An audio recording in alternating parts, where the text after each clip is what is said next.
باشعور اور غیرت مند مسلمانوں، لوگ لڑتے ہیں آپس میں، لوگ لڑتے ہیں آپس میں نور کے مسئلے پہ۔ جاگو،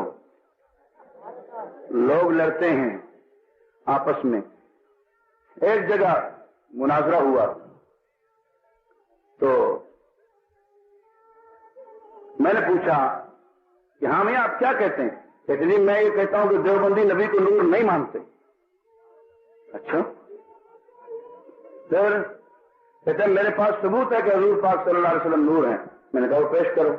کہتے ہیں مولانا اشرف علی تھانوی نے لکھا ہے کہ اللہ نے سب سے پہلے حضور کا نور پیدا کیا۔ میں نے کہا ظالم، ابھی تو نے کہا تھا کہ دیوبندی حضور کو نور نہیں مانتے، تو یہ اشرف علی تھانوی کون ہے؟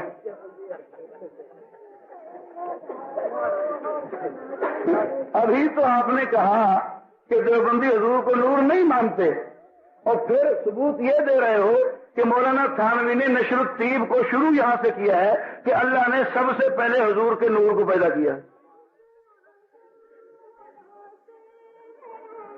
دروغ گورا حافظہ نہ باشد،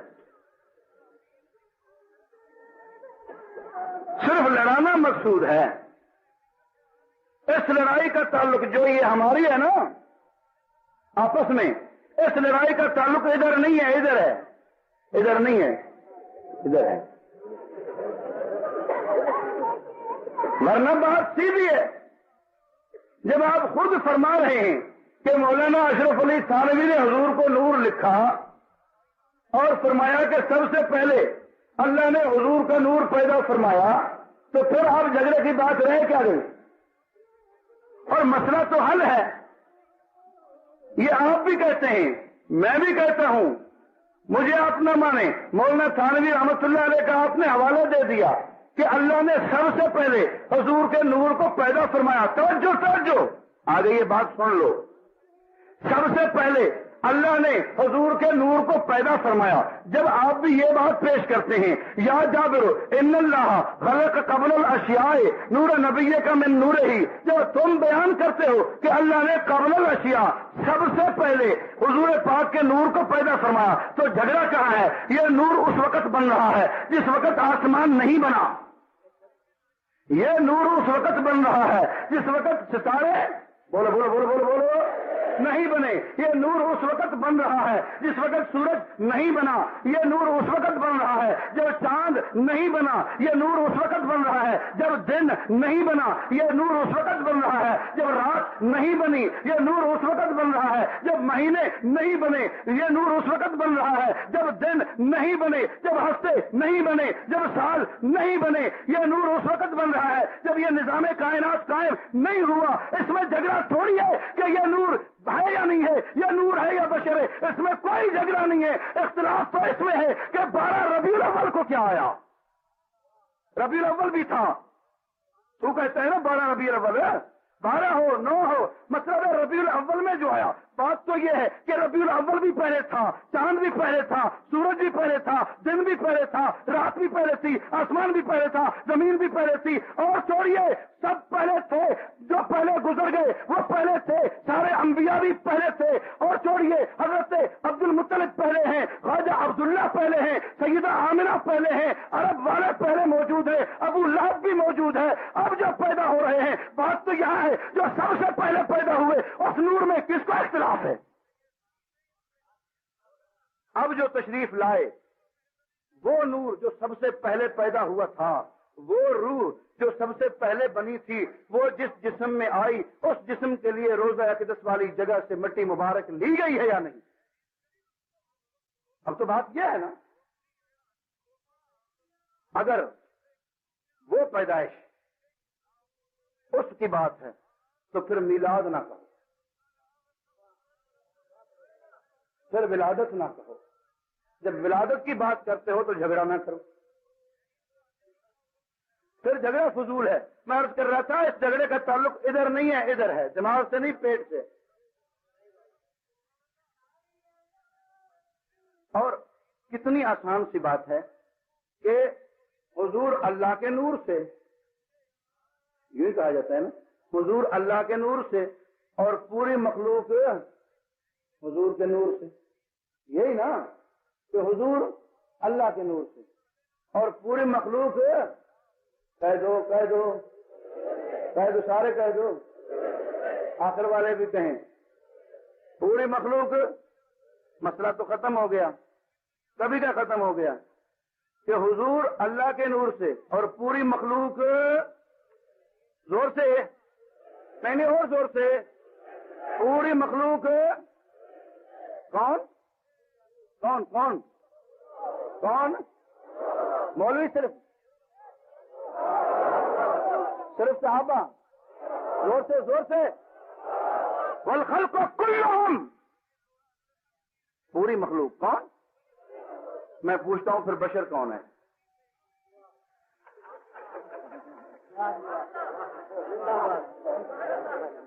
پوری مخلوق آقا کے نور سے، میں مانتا ہوں حضور اللہ کے نور سے، پوری مخلوق، بولو بولو، حضور کے نور سے پوری مخلوق، تمام انبیاء، بولو، آسمان بھی، زمین بھی، ستارے بھی، چاند بھی، سورج بھی، تمامی انبیاء، تمامی رسول، سارے پیغمبر، سارے صحابہ، سارے اولیاء، سارے کتب، سارے غوث، سارے علماء، سارے مسلمان، سارے مومنین، صرف مومن کی بات نہیں ہے، والخلق کلہم، مولانا سلطان حیدری بھی، بولو نا، نوری صاحب بھی، قصوری صاحب بھی، یہ سارے حضور کے نور سے پوچھتا ہوں بشر کون ہے؟ مسئلہ یہیں ختم، جگر سے کیوں؟ پھر آپ بھی نور ہیں، ہم بھی نور ہیں، مسئلہ ختم ہے۔ والخلق کلہم، یہ تھوڑی ہے صرف مسلمان یا صرف ایماندار یا اولیاء یا بزرگ، ساری مخلوق، اس میں بھی ہوں، آپ بھی ہیں، یہ آپ مخلوق سے باہر ہیں۔ مخلوق نہ ہو تو خالق ہوگا، جو موجود ہے وہ مخلوق نہ ہو تو خالق ہوگا۔ کیا ہیں آپ؟ اگر آپ مخلوق ہیں اور یقیناً مخلوق ہیں تو والخلق کلہم من نوری، سارے ہوئے نوری، سب نور سے ہوئے۔ بشر کون ہے کہاں بشر؟ میرے بھائی بات تو سیدھی سیدھی ہے، اگر اس طریقے سے آؤ گے تو پھر کوئی بشر ہے ہی نہیں، جھگڑا مکا دو، ختم کر دو۔ یہ نہ کہو کہ اپنے جیسا کہا، تم نے بھی تو اپنے جیسا کہا نا کہ حضور بھی نور ہے، تم بھی نور ہو، اور وہی نور اسی نور میں سے بنے، ورنہ سیدھی بات کرو، نور کا معنی اجالا کرو، روشنی کرو، کہ آقا فیض لیتے ہیں وحی سے، اللہ کی روشنی سے، آقا فیض لیتے ہیں اللہ کے اجالے پہ، اللہ کی روشنی پہ، حضور چلتے ہیں اور پوری مخلوق حضور کی روشنی پہ چلتی ہے۔ پوری مخلوق کو راستہ تب نظر آئے گا جب حضور کی نبوت کو مانے، نور نبوت کو مانے، حضور علیہ الصلوۃ والسلام کے نور سنت کو مانے، وہ دیکھے حضور علیہ الصلوۃ والسلام کے نور پیغام کو مانے۔ اگر نہیں مانے گی وہ قوم کچھ دیکھ نہیں سکے گی اور انہیں قرآن بھی اندھا کہے گا۔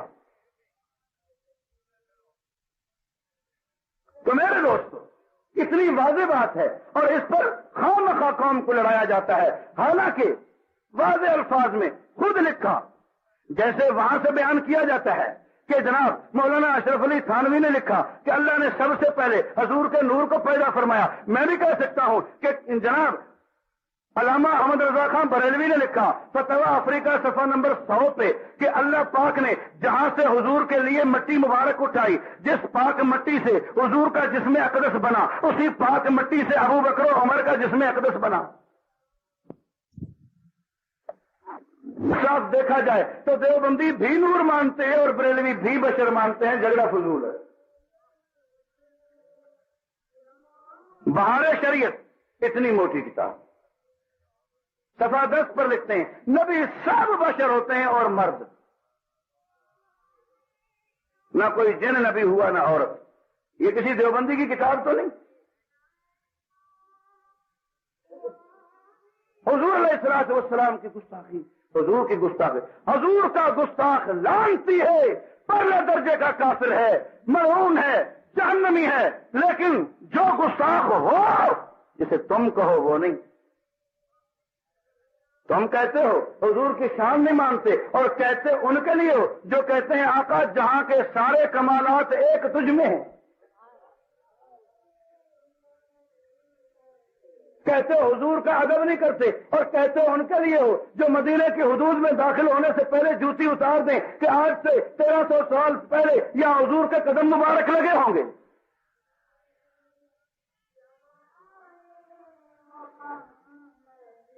کہتے ہو کہ یہ اپنے جیسا سمجھتے ہیں، اور کہتے ہو ان کے لیے ہو جو کہتے ہیں کہ حضور پاک صلی اللہ علیہ وسلم کے جسم اقدس سے قدم مبارک سے جو مٹی لگتی ہو اس مٹی کی شان کعبہ اور عرش عظیم سے بھی زیادہ ہے.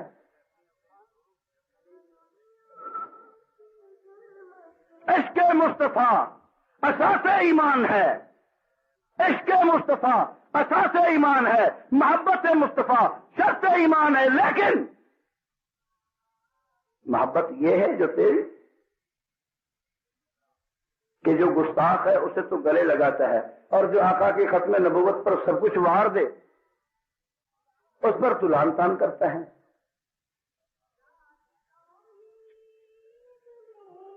میرے دوستو، کھلی بات ہے کہ اللہ کا احسان ہے کہ اللہ نے ہمیں وہ عقل سلیم دی، اللہ نے ہدایت فرمائی. اللہ کا بڑا احسان کہ آل حق کے ساتھ ہمارا واسطہ رب نے جوڑا، آل حق کے ساتھ رابطہ جوڑا، آل حق کے ساتھ نسبت نصیب فرمائی، اور یہ نسبت سیدھی مصطفیٰ تک ملتی ہے صلی اللہ، یہ نسبت سیدھی مصطفیٰ تک ملتی ہے.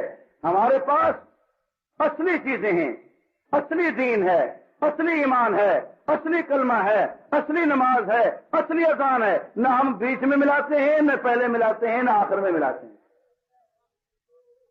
کہیں کسی جوڑ لگانے کی ضرورت ہے؟ ہمیں کہیں نقص نظر آیا ہی نہیں. عاشق کو بھلا محبوب کی چیز میں نقص نظر آ سکتا ہے؟ وہاں تو ہو بھی تو نظر نہیں آتا، یہاں تو ہے ہی نہیں. وہاں تو ہو بھی تو نظر نہیں آتا. اگر عشق ہو تو عیب ہو بھی تو نظر نہیں آتا، اور یہاں تو عیب ہے ہی نہیں. لیکن جو اپنی طرف سے جوڑ لگاتا ہے وہ بیچارہ کیا سمجھتا ہے؟ یہی سمجھتا ہے نا کہ یہاں تھوڑا سا نقص باقی ہے یا تھوڑی سی کمی ہے، اس کو میں پورا کر دوں. یہی سمجھتا ہے نا کہ یہاں تھوڑی سی کمی ہے، حضور نے جو سکھایا اس میں تھوڑی سی کمی ہے، میں اس کو پورا کر دوں. حضور نے جو کلمہ سکھایا اس میں تھوڑی سی کمی ہے، اس کو پورا کر دوں. اس کو تو آدھے سے زیادہ کمی نظر آئی تھی. حضور نے سکھائے 2 حصے، اس نے 3 اور ملا کر 5 کیے. اس کو اتنی تو نہیں لیکن تھوڑی تھوڑی کمی نظر آتی. حضور نے جو اذان سکھائی اس میں تھوڑی سی کمی ہے، وہ اس نے پوری کر دی. تھوڑی کمی اس کو نظر آئی، اس کو بیچ میں نظر آئی. یہ کہتا ہے پہلے تھوڑی سی تمہید ہونی چاہیے تھی. اور چلو درود پاک پڑھنا منع نہیں ہے، درود پاک سے بڑی سعادت کون سی ہے؟ آپ فضائل درود شریف دیکھیں مولانا زکریا صاحب رحمۃ اللہ علیہ کی، پتہ چلے کہ یہاں درود پاک کے متعلق کیا عقیدہ ہے اور کیا تعلیم ہے. لیکن یہاں کہا جاتا ہے جی درود پاک نہیں پڑھتے، درود کے منکر ہیں. بھئی کیسے ثبوت کیا ہوا آپ کے پاس؟ کہتے جی وہ اذان سے پہلے نہیں پڑھتے. میں پوچھتا ہوں کہ جو اذان سے پہلے درود نہیں پڑھتا وہ درود کا منکر، اور جو اذان سے پہلے یاسین نہ پڑھے وہ یاسین کا منکر ہوگا نا. اور جو اذان سے پہلے سورہ الرحمان نہ پڑھے وہ رحمان کا منکر. تو مجھے بتاؤ سورہ فاتحہ سے لے کر سورۃ الناس تک اذان سے پہلے کون سی سورت پڑھتے ہو؟ جب ایک سورت بھی نہیں پڑھتے تو سارے قرآن کے منکر ہوں. اب تمہارا معیار یہ ہے، میں کیا کروں؟ تمہارے پاس دلائل ایسے ہوتے ہیں نا کیوں جی اذان سے پہلے درود نہیں پڑھتے لہذا درود کے منکر. یعنی تعلیم میں پڑھے بلی، تبلیغ میں پڑھے بلی، تقریر میں پڑھے بلی، تحریر میں لکھے بلی، خطبے میں پڑھے بلی، نماز میں پڑھتے رہے، لیکن چونکہ اذان سے پہلے نہیں پڑھتے لہذا یہ منکر ہیں. روزانہ 1000 مرتبہ درود پڑھے لیکن اذان سے پہلے نہیں پڑھتے، یہ منکر ہیں. تو میں پوچھتا ہوں پھر جناب، آپ اذان سے پہلے سورہ فاتحہ نہیں پڑھتے، سورہ بقرہ نہیں پڑھتے، آل عمران نہیں پڑھتے، نساء نہیں پڑھتے، مائدہ نہیں پڑھتے، سورہ توبہ نہیں پڑھتے، سورہ مجادلہ نہیں پڑھتے، سورہ حقہ نہیں پڑھتے، سورہ واقعہ نہیں پڑھتے، سورہ اخلاص نہیں پڑھتے، کچھ نہیں، سورۃ الناس تک نہیں پڑھتے، قل واللہ تک نہیں پڑھتے. تم نے کیا پڑھا؟ تم اذان سے پہلے کلمہ بھی نہیں پڑھتے.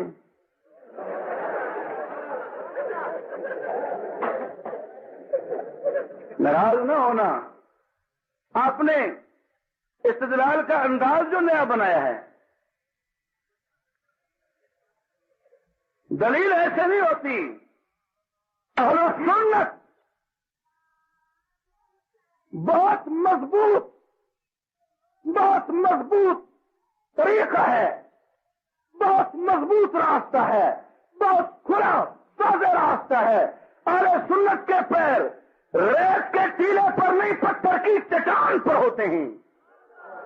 اہل سنت اتنے کمزور دلائل والے نہیں ہوتے، نہ سنت کمزور ہوتی ہے نہ اہل سنت کمزور ہوتے ہیں. سنت کبھی ضعیف ہوئی؟ آپ نے روایت ضعیف سنی ہوگی کہ یہ روایت ضعیف ہے، یہاں تک بھی کہہ دیا ہوگا بھی یہ حدیث ضعیف ہے. کبھی آپ نے سنت بھی ضعیف سنی؟ نہ سنت ضعیف ہوتی ہے نہ اہل سنت ضعیف ہوتے ہیں. نہ سنت کمزور ہوتی ہے نہ اہل سنت کمزور ہوتے ہیں. کیوں؟ کہ سنت اسے کہا جاتا ہے جو حضور نے سکھایا ہو اور صحابہ نے کر کے دکھایا ہو. حضور نے سکھایا ہو اور صحابہ نے وہ کر کے دکھایا ہو. ایک آدھ مرتبہ ہو گیا وہ نہیں، ایک آدھ مرتبہ ہو گیا پھر شک ہوا کہ ہوا یا نہ ہوا، کسی نے کہا ہوا کسی نے کہا نہ ہوا. ایک آدھ مرتبہ ہوا پھر ختم ہو گیا منسوخ ہو گیا، یہ نہیں. وہ روایت میں آئے گا، حدیث میں آئے گا، سنت نہیں کہلائے گا. یعنی یوں دیکھیے کہ حضور علیہ الصلوۃ والسلام سے ایک چیز منقول آ گئی، اب دیکھنا پڑے گا صحابہ کرام کی طرف کہ انہوں نے اس پہ عمل کیا یا نہیں کیا. آقا کی زندگی میں اور آقا کے تشریف لے جانے کے بعد اس پہ عمل کیا یا نہیں کیا. اگر آپ کو نظر آئے کہ حضور علیہ الصلوۃ والسلام سے یہ روایت ہمیں ملی لیکن صحابہ اس پر عمل نہیں کرتے، تو یہ نہیں کہا جائے گا کہ صحابہ نے حضور کی سنت کو چھوڑ دیا، بلکہ یہ کہا جائے گا کہ یہ بات منسوخ ہو گئی، یا یہ کہا جائے گا کہ یہ حضور کا خاصہ تھا. مثلا حضور علیہ الصلوۃ والسلام نے بیک وقت اپنے حرم میں اپنے گھر میں 9 بیویاں رکھیں. بیک وقت 9، ٹھیک ہے، یہ بات حدیث میں آ گئی، یہ بات روایت میں آ گئی کہ 9 بیویاں حضور کی. اب دیکھا جائے گا کہ صحابہ نے بھی 9 بیویاں رکھی یا نہیں رکھی. سمجھ آ رہی ہے بات؟ اب جب دیکھا تو صحابہ کرام میں سے کسی نے 9 بیویاں رکھی، میں ایک وقت کی بات کر رہا ہوں، رکھی نہیں رکھی.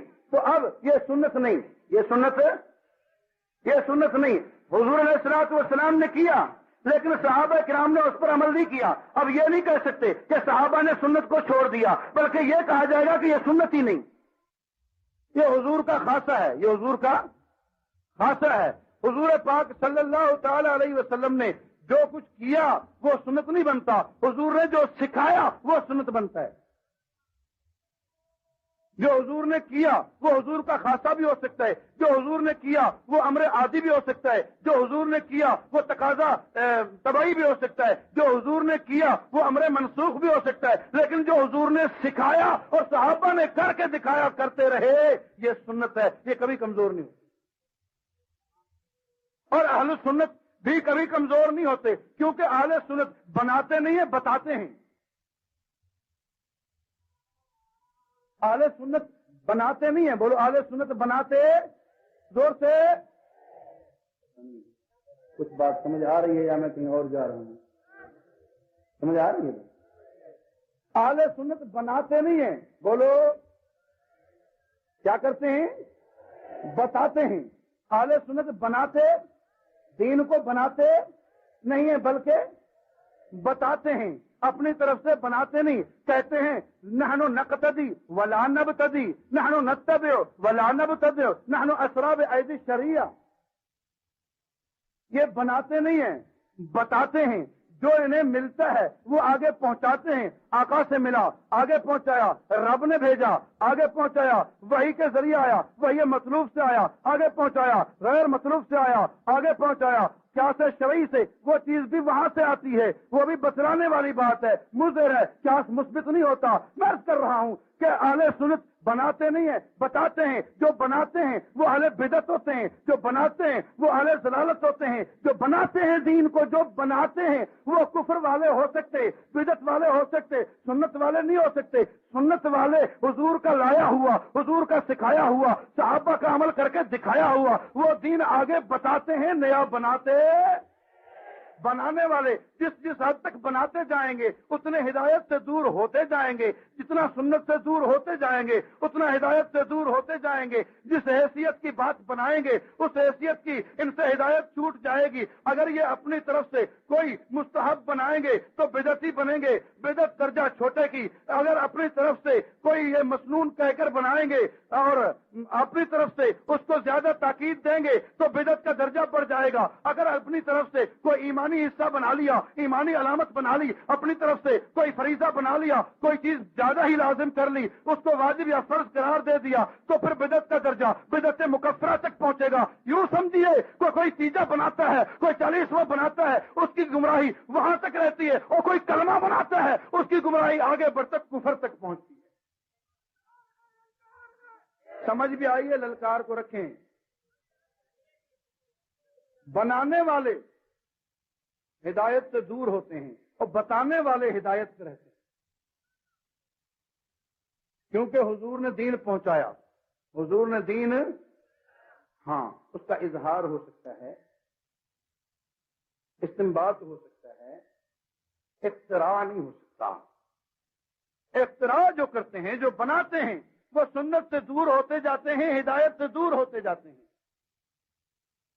جنہوں نے حضور علیہ الصلوۃ والسلام کے طریقے کو اپنا کے رکھا وہ حضور کے سچے غلام. جنہیں حضور کے طریقے میں کوئی عیب نظر نہ آیا وہ حضور کے سچے غلام. دنیا کہے ہم چاند سے آگے چلے گئے, دنیا کہے ہم مریخ تک پہنچ گئے, دنیا کہے ہم نے اتنی ترقی کر لی, دنیا کہے ہم نے پوری دنیا کو آج پوری کائنات کو عاجز کر ڈالا, مسخر کر ڈالا, لیکن یہ پھر بھی کہتے ہیں دوستو بزرگوں ہماری دونوں جہان کی کامیابی صرف حضور پاک صلی اللہ علیہ وسلم کی تابعداری میں ہے. نہیں سمجھے؟ یہ ہے بتانے والے, بنانے والے نہیں ہیں. یہ کہتے ہیں تمہاری مرضی, جہاں پہنچو, جتنی تحقیقات کر لو, جتنی ریسرچ کر لو, سائنسدان کچھ کہیں, دنیا والے کچھ کہیں, عقل کے پجاری کچھ کہیں, اور ہم تو صرف یہی کہیں گے کہ آقا کو اللہ نے بھیجا تو کمال دے کر بھیجا, اور اتنا کمال دے کر بھیجا کہ اس سے آگے یا اس سے برابر کسی اور کو نہ دیا ہے نہ دیا جائے گا. اب ہماری کامیابی صرف حضور علیہ الصلوۃ والسلام کے نورانی طریقوں میں ہے. اب وہ طریقے بتاتے ہیں, اپنی طرف سے طریقے بناتے, اپنی طرف سے طریقے بناتے نہیں ہے. وہ کہتے ہیں بھائی 24 گھنٹے کی زندگی ہماری حضور کے طریقے کے مطابق ہو جائے, بس اس میں ہماری کامیابی ہے. اس جہان کی بھی کامیابی, اس جہان کی بھی کامیابی, ہماری زندگی کامیاب, موت کامیاب, اللہ راضی ہو جائیں گے, ہمیں دونوں جہان کی کامیابی, کامرانی اور سعادت نصیب ہو جائے گی. بس پھر بتاتے ہیں کہ آقا یوں کھایا کرتے تھے, آقا یوں پیا کرتے تھے, آقا یوں بولا کرتے تھے, آقا یوں بیٹھا کرتے تھے, آقا یوں چلا کرتے تھے, آقا یوں سویا کرتے تھے. اور ہماری تابعداری, ہماری کامیابی حضور کی تابعداری میں ہے. ہمیں کچھ بنانا نہیں ہے, صرف وہی بتانا ہے جو وہاں سے آیا ہے. اور بنانے والے بنانے بیٹھتے ہیں, آؤ جی نیا کلمہ لے لو, ہیں کلمے کلئی کرا لو, پرانے نئے کرا لو, کلمے کلئی کرا لو. کچھ کلئی کرتے ہیں اور کچھ نئے بنا کے دیتے ہیں.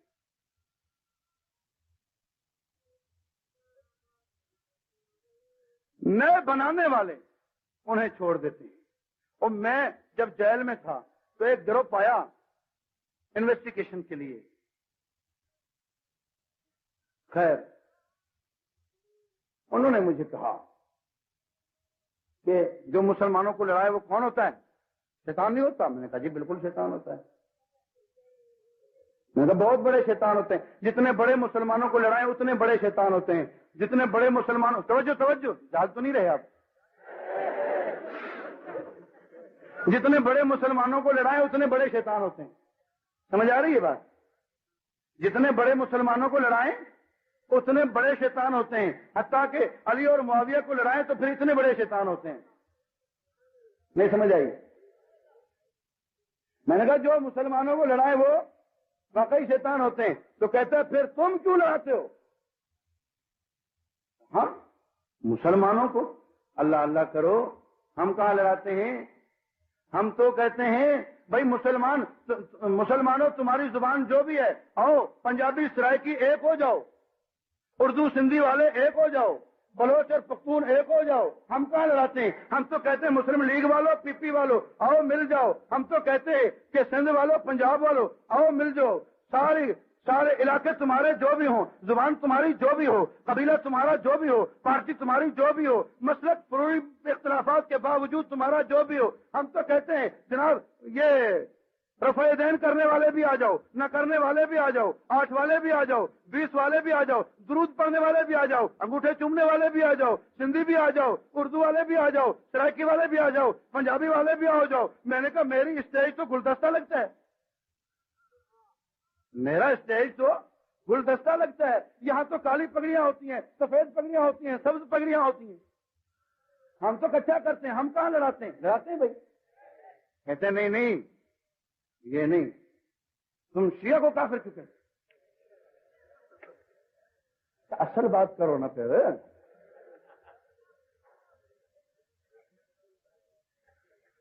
میں نے کہا جی میں نے بڑا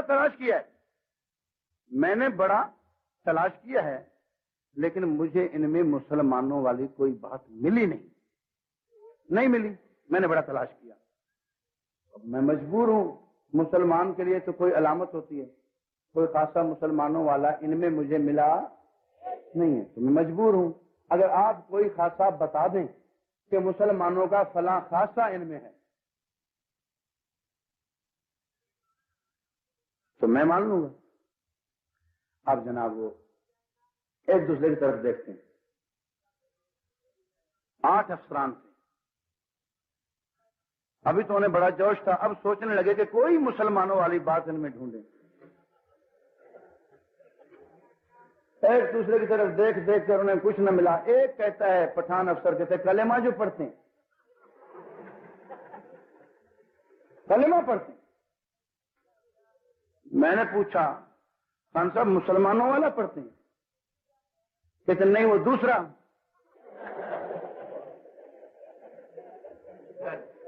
کہتے وہ دوسرا کلمہ جو پڑھتے ہیں۔ میں نے کہا میں بھی یہی تو کہتا ہوں کہ وہ دوسرے ہیں، دوسرا کلمہ جو پڑھتے ہیں تو وہ دوسرے ہیں، کیونکہ انہوں نے اپنا کلمہ الگ بنایا ہے۔ ہمیں تو ہمارے بزرگوں نے وہ بتایا ہے جو وہاں سے چلا آیا ہے، جو حضور نے سکھایا ہے اور تمام صحابہ نے پڑھ کر دکھایا ہے۔ ہمارے پاس تو وہ کلمہ ہے اور ہمارے بزرگ بتاتے ہیں بناتے، بولو بتاتے ہیں بناتے نہیں ہے، اور انہوں نے اپنا بنایا ہے۔ اس لیے میں کہتا ہوں کہ جیسے ان کا کلمہ دوسرا ہے، یہ بھی کیا ہے؟ کہتے خوب بات تو صحیح ہے، بات تو صحیح۔ تو میرے دوستو اب ہمیں اپنے گریبان میں منہ ڈالنا چاہیے کہ ہم کیا کر رہے ہیں۔ جو حضور کا طریقہ ہمیں بتلایا گیا ہے اس پہ عمل کر رہے ہیں یا اپنے اپنے طریقے بنا رہے ہیں۔ آج مسلمان مجھے نظر آتا ہے بھنگی کے دروازے پہ، آج مسلمان نظر آتا ہے یہودی کے دروازے پہ، آج مسلمان نظر آتا ہے عیسائی کے دروازے پہ، آج مسلمان نظر آتا ہے ہندو کے دروازے پہ، وہاں جھولی پھیلا کے مانگ رہا ہوتا ہے۔ کیوں؟ جھولی پھیلا کے مسلمان مانگ رہا ہے کافر سے کہ تو اپنی صورت کا طریقہ مجھے سکھا دے، میں صورت ویسی بناؤں جیسی تیری ہے. یہ جھولی پھیلائے ہوئے ہے کافر کے دروازے پہ کہ تیرا طریقہ شادی کا، تیرا طریقہ لباس کا، وہ میں اپنانا چاہتا ہوں، میری ترقی اسی میں ہے. آج مسلمان کافر کے دروازے پر کھڑا ہے کہ تیرے کھانے کا طریقہ مجھے بڑا پسند ہے، میں سمجھتا ہوں کہ اب میں ترقی کر گیا ہوں اور اس ماڈرن دور کا بندہ، میں ترقی یافتہ ہوں اور میں اب تیرے طریقے پر کھایا کروں گا. جیسے کھوتا کھڑے ہو کر میں بھی کھڑے ہو کر کھایا کروں گا. وہ کہتا ہے کہ مجھے تو سکھا، ہندو سے کہتا ہے تو سکھا، یہودی سے کہتا ہے تو سکھا، عیسائی سے کہتا ہے تو سکھا، سکھ سے کہتا ہے تو سکھا، دوسرے کافروں سے کہتا ہے تو سکھا. ایک ایک بات ایک ایک کافر سے سیکھتا ہے اور اس میں اپنی ترقی سمجھتا ہے. میں آج مسلمان کافر کے دروازے پر کھڑا ہے کہ تیرے کھانے کا طریقہ مجھے بڑا پسند ہے، میں سمجھتا ہوں کہ اب میں ترقی کر گیا ہوں اور اس ماڈرن دور کا بندہ، میں ترقی یافتہ ہوں اور میں اب تیرے طریقے پر کھایا کروں گا. جیسے کھوتا کھڑے ہو کر کھائے میں بھی کھڑے ہو کر کھایا کروں گا.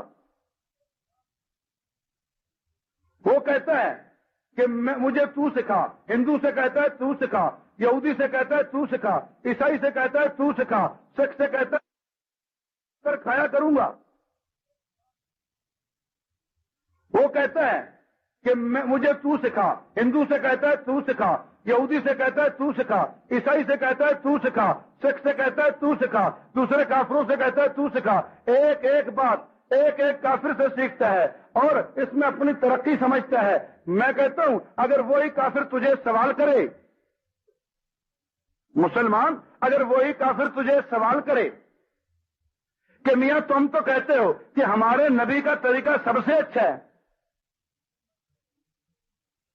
تم تو کہتے ہو ہمارے نبی کی صورت اچھی، تم تو کہتے ہو ہمارے نبی کی سیرت اچھی، تم تو کہتے ہو ہمارے نبی کی خوشی اچھی، تم تو کہتے ہو ہمارے نبی کی غمی اچھی، تم تو کہتے ہو ہمارے نبی کا خلق عظیم، تم تو کہتے ہو ہمارے نبی کے معاملات اچھے، تم تو کہتے ہو ہمارے نبی کا بولنا اچھا، تم تو کہتے ہو ہمارے نبی کا سونا اچھا، تم تو کہتے ہو ہمارے نبی کا کھانا اچھا، تم تو کہتے ہو ہمارے نبی کا طریقہ اچھا. پھر تمہیں وہ طریقہ پسند کیوں نہیں آیا؟ تمہیں وہ گفتار پسند کیوں نہیں آئی؟ تمہیں وہ انداز پسند کیوں نہیں آیا؟ تمہیں وہ صورت پسند کیوں نہیں آئی؟ تمہیں وہ کردار پسند کیوں نہیں آیا؟ مسلمان بتا، پھر تیرے پاس اس کا جواب کیا ہوگا؟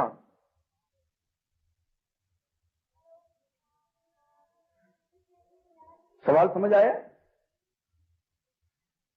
اپنے گریبان میں منہ ڈال کے سوچ لیجئے کہ اس کا جواب میرے پاس کچھ ہے. اگر نہیں ہے کوئی جواب تو پھر حضور کے دین کو شرمندہ تو آپ نے کیا. اگر حضور سے سوال کر لے کوئی کافر کہ جناب ہر کسی پارٹی کو اپنے لیڈر کا انداز اچھا لگتا ہے، ہر مقتدی کو مقتدا کا انداز اچھا لگتا ہے، آپ کے مقتدی کیسے ہیں؟ آپ کا انداز تو اپنوں کو ہی اچھا نہیں لگتا. اگر حضور سے پوچھ لیں، کافر پوچھ لیں کہ آپ کی امت کو آپ کا انداز اچھا نہیں لگتا، تو حضور آپ کی طرف سے کیا جواب دیں گے؟ تم حضور کو لاجواب بنانا چاہتے ہو؟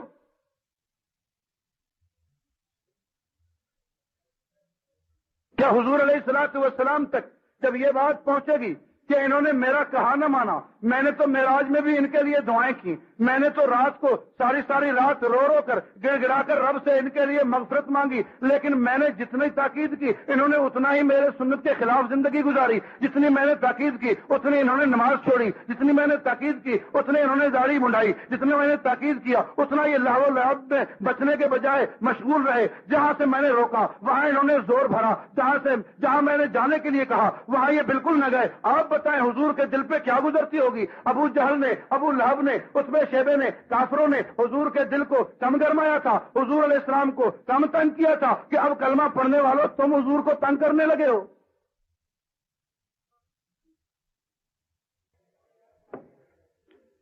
طریقہ ہم اپنائیں، حضور کا نام لیتے ہیں، صحابہ کا، ہمیں سپاہ صحابہ نے حضور کی غلامی دی ہے، عملی دی ہے اور پھر حفاظت کی ہے.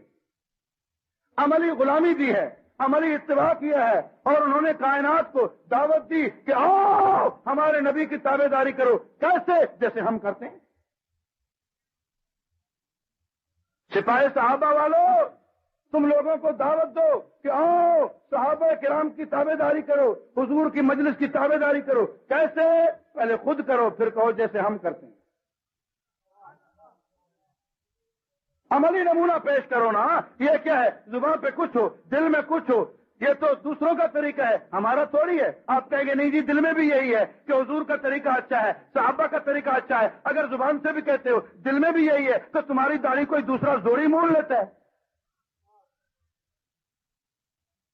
اگر تمہارے دل میں بھی نماز کی اہمیت ہے پھر دوسرا کوئی تمہیں مسجد سے کھینچ کے لے آتا ہے. اپنے عمل کی طرف بھی توجہ دو. دشمن ہر وقت طاق میں رہتا ہے. دشمن یہ بھی سوال کر سکتا ہے کہ تمہیں اگر حضور کا طریقہ اچھا لگتا تو تم خود تو عمل کرتے. حضور صلی اللہ علیہ وسلم کی تعلیم پر سوال ہو سکتا ہے کہ جناب آپ کی تعلیم اتنی اچھی ہوتی تو آپ کی امت کو تو پسند آتی. اور مفتیوں،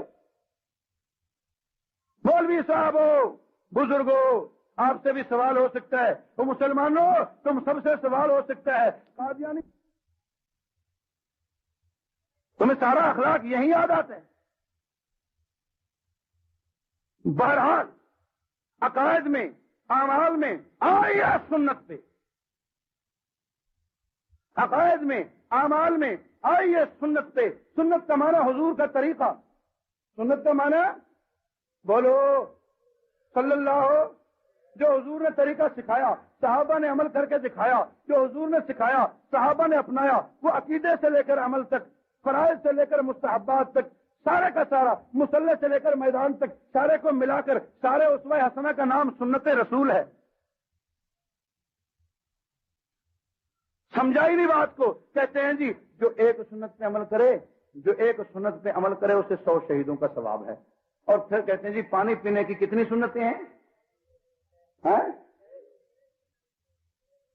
پانی پینے کی 6 سنتیں.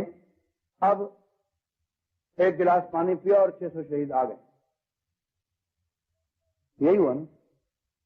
روزانہ پتہ نہیں کتنے ہزار شہید لیتے ہیں. کیا ضرورت ہے پھر میدان میں جانے کی؟ من تمسک بسنتی عند فساد امتی فلہ اجر 100 شہید. توجہ، اس کا معنی یہ نہیں ہے کہ کسی ایک مسنون کام کو کیا تو 100 شہیدوں کا ثواب ہے. یہ نہیں ہے معنی. من تمسک بسنتی عند فساد امتی فلہ اجر 100 شہید. فرمایا جو کوئی چمٹا رہے میرے طریقے کے ساتھ. من تمسک، جو چمٹا رہے، بسنتی، میرے طریقے کے ساتھ، عند فساد امتی، میری امت میں بگاڑ پیدا ہونے کے وقت، فلہ اجر 100 شہید، اسے 100 شہیدوں کا ثواب ہے. حضور کے اسوہ حسنہ سے، حضور کے سنت سے چمٹا رہے. دنیا کچھ کہے، لوگ کچھ کہیں، برادری کچھ کہے، قوم کچھ کہے، اہل محلہ کچھ کہیں، شہر والے کچھ کہیں، وطن والے کچھ کہیں، دوست کچھ کہیں، دشمن کچھ کہیں، لیکن جو بھی موڑ زندگی کا آئے یہ پہلے دیکھے کہ سنت کیا ہے. امر مسنون ایک ایک پہ نظر رکھے، ہر شعبے میں دیکھے کہ حضور علیہ الصلوۃ والسلام کا مسنون طریقہ کیا ہے. سنت کہا جائے گا پوری زندگی کو کہ جب وقت آیا بولنے کا سنت کے مطابق بولا، جب وقت آیا پیار کا سنت کے مطابق پیار کیا، وقت آیا مقابلے کا سنت کے مطابق مقابلہ کیا، وقت آیا امامت کا سنت کے مطابق امامت کی، وقت آیا قیادت کا سنت کے مطابق قیادت کی، وقت آیا دوستی کا سنت کے مطابق دوستی رکھی، وقت آیا دشمنی کا سنت کے مطابق دشمنی رکھی، وقت آیا شادی کا سنت کے مطابق شادی کی، وقت آیا غمی کا سنت کے مطابق غمی کی، وقت آیا لباس پہننے کا سنت کے مطابق لباس پہنا، وقت آیا اٹھنے کا سنت کے مطابق اٹھا، وقت آیا بیٹھنے کا سنت کے مطابق بیٹھا، وقت آیا سونے کا سنت کے مطابق سویا. ہاں اس میں حضور کی زندگی کے تمام شعبے آ جائیں گے، فرائض بھی آ جائیں گے، واجبات بھی آ جائیں گے، نوافل بھی آ جائیں گے، خلوت بھی آ جائے گی، جلوت بھی آ جائے گی، دوستی بھی آ جائے گی، دشمنی بھی آ جائے گی، مسجد بھی آ جائے گی، میدان بھی آ جائے گا، قیادت بھی آ جائے گی، سیادت بھی آ جائے گی، امامت بھی آ جائے گی. سب کچھ حضور کی ساری زندگی. اسوہ رسول اکرم کا نام سنت رسول ہے. جو پورے اسوہ حسنہ کو اپناتا ہے، کسی کی کوئی پرواہ نہیں کرتا، اسے کئی مقامات پر یوں سمجھیے لیے اپنے جذبات کو دبا کرنا پڑتا ہے، لیکن وہ ساری چیزیں چھوڑ کر کسی کی پرواہ نہ کر کے حضور کی سنت پہ زندگی گزار جاتا ہے، فرمایا اسے 100 شہیدوں کا ثواب ہے۔ یہ تھوڑی ہے کہ دیکھ کر پینے پر 100 شہید ہو گئے، سانس لینے پر الگ 100 شہید ہو گئے، بیٹھنے پر الگ 100 شہید ہو گئے۔ اللہ بڑا کریم ہے، لیکن حدیث کا مطلب یہ نہیں ہے۔ کیوں؟ ان نکاح من سنتی، یہ نہیں فرمایا ان نکاح سنتی، نکاح میری سنت ہے۔ ترجمہ تو یوں کیا جاتا ہے نا، نکاح میری سنت ہے۔ میں پوچھتا ہوں یہ میں نے کیوں فرمایا؟ بیچ میں میں نے بھی تو ہے نا، ان نکاح من سنتی، یہ من جو موجود ہے، یہ من تبعیض یا من بعضیہ جو موجود ہے، ان نکاح من سنتی، کہ نکاح میری سنت کا حصہ ہے۔ تو ساری زندگی حضور کی وہ سنت ہے اور نکاح اس کا بولو حصہ ہے۔ تو ایک ایک کام جو حضور کے طریقے کے مطابق ہو وہ سنت کا حصہ ہے، اور پوری زندگی اسوہ رسول اکرم، یہ سنت رسول۔ اگر کہیں مجازن کہا گیا کسی ایک کام کو سنت، وہ تسمیۃ الجز بسم الکل ہوتا ہے، ورنہ سنت تو پورے حضور کے اسوہ رسول اکرم صلی اللہ علیہ وسلم کو کہا جائے گا۔ بات سمجھ آئی؟ تو حضور علیہ الصلوۃ والسلام کے طریقے کو عقیدے میں، عمل میں اپنا لیجئے، اور عمل کر کے پھر دعوت دیں، پھر میدان میں اتریں، پھر دیکھیں اللہ کی مدد کیسے آتی ہے۔ فضائے بدر پیدا کر، فرشتے تیری نصرت کو اتر سکتے ہیں گردوں سے قطار اندر قطار، لیکن فضا تو وہ ہو۔ فضائے بدر کیا ہے پتہ ہے؟ فضائے بدر کیا ہے؟ یہی کہ حضور فرماتے رہے ہم نہ مانیں، زندگی اپنی حضور کی تعلیم کے خلاف ہو، یہ فضائے بدر ہے۔ وہاں کچھ پیروں ننگے نظر آتے ہیں، کچھ کو قمیص نہیں پہنی ہوئی، کچھ سر سے ننگے ہیں، کچھ کے ہاتھ میں تلوار نہیں، کچھ کے ہاتھ میں چھڑیاں ہیں، کچھ خالی ہاتھ ہیں۔ میں دیکھتا ہوں یہ جنگ پہ آ رہے تھے تو کچھ تو تیاری کر کے آتے، سوالی لے کر آتے، قرضہ لے کر آتے، تیار تو ہو کر آتے، لیکن جب میں نے سیرت نگار کے قلم کو دیکھا، بات کچھ اور نکلی کہ نہیں تیاری کرتے تو کر سکتے تھے، بات یہ نہیں تھی۔ بات یہ ہے کہ حضور علیہ السلام نے تیار نہیں کیا، حضور نے فرمایا اٹھو چلو، اور جب فرمایا چلو تو کسی نے یہ نہیں کہا کہ جوتی پہن کے نہیں آیا تھا، اس نے یہ نہیں کہا آقا ٹھہر جائیے میں جوتی پہن کے آؤں۔ جس نے قمیص نہیں پہنی ہوئی تھی اس نے نہیں کہا کہ آقا ٹھہر جائیے میں قمیص پہن کر آؤں۔ جس کے سر پہ پگڑی نہیں تھی اس نے یہ نہیں کہا کہ آپ ٹھہرے میں پگڑی پہن کر آؤں۔ جس کے پاس تلوار نہیں تھی اس نے یہ نہیں کہا کہ میں گھر سے تلوار لے کر آؤں۔ بس جو جس حال میں سے حضور نے فرمایا آؤ چلے، وہ چل پڑے۔ فضائے بدر پیدا کر، فرشتے تیری نصرت کو اتر سکتے ہیں گردوں سے قطار اندر قطار اب بھی۔ آئیے حضور کے ہر حکم پہ، حضور کے ہر سنت پہ عمل کرنے کے لیے یوں تیار ہو جائیے کہ جو چیز حضور کی سنت ہے، جو کچھ حضور کا طریقہ ہے، اس کو اپنانے کے لیے آپ فوراً تیار ہو جائیے۔ جب حضور کی سنت ہو مسلح پہ کھڑا ہونا تو مسلح کے لیے تیار ہو جائیے، حضور کی سنت ہو شمشیر بکف میدان میں آنا تو میدان میں آنے کے لیے تیار ہو جائیے۔ پھر دیکھیے اللہ کی نصرت کیسے آتی ہے۔ ہیں آپ تیار؟ جو تیار ہیں سنت کے مطابق زندگی گزارنے کے لیے، دیکھیے بھائی جھوٹی قسم کوئی نہ کھائے۔ یہ وقت دیکھیں کون سا ہے، تہجد کا وقت۔ حضور کی سنت کے مطابق زندگی گزارنے کا ارادہ ہے، جن کا ارادہ ہے وہ ہاتھ کھڑا کریں۔ صحیح کہہ رہا ہوں غلط کہہ رہا ہوں؟ سمجھ آ رہی ہے بات؟ جب شریعت مطہرہ آئے گی، نافذ ہوگی، تو پھر ظالم اندر ہوگا، مظلوم اندر نہیں ہوگا۔ آئیے اور عزم کیجئے کہ ہم انشاءاللہ بقایا زندگی سنت کے مطابق گزاریں گے۔ ربیع الاول کی نسبت سے میں نے عرض کیا ہے کہ آقا کی تشریف آوری پر ہم سب یہ عزم کر لیں، آقا کی تشریف آوری کے مہینے پر ہم یہ عزم کر لیں کہ ہم لاوارث نہیں ہیں کہ ہم ہندوؤں اور یہودیوں اور عیسائیوں کے دروازے پر جائیں، وہاں سے بھیک مانگیں کہ ہمیں طریقے سکھاؤ۔ ہمارے نبی کا طریقہ زندگی وہ ہے جسے اللہ نے بھی حسین کہا ہے۔ گزاریں گے تو اس طریقے پر گزاریں گے، ٹھیک ہے؟ آپ جوان اور بوڑھے حضرات، آپ تو صحابہ کرام کی قربانیاں سنتے ہی رہتے ہیں، آپ وہ نمونہ پیش کریں کہ ہمارے تمام تعلقات اس لیے ہیں کہ ہم حضور پاک صلی اللہ علیہ وسلم کی اور حضور کی محفل کی عزت و عظمت پہ قربان کر دیں۔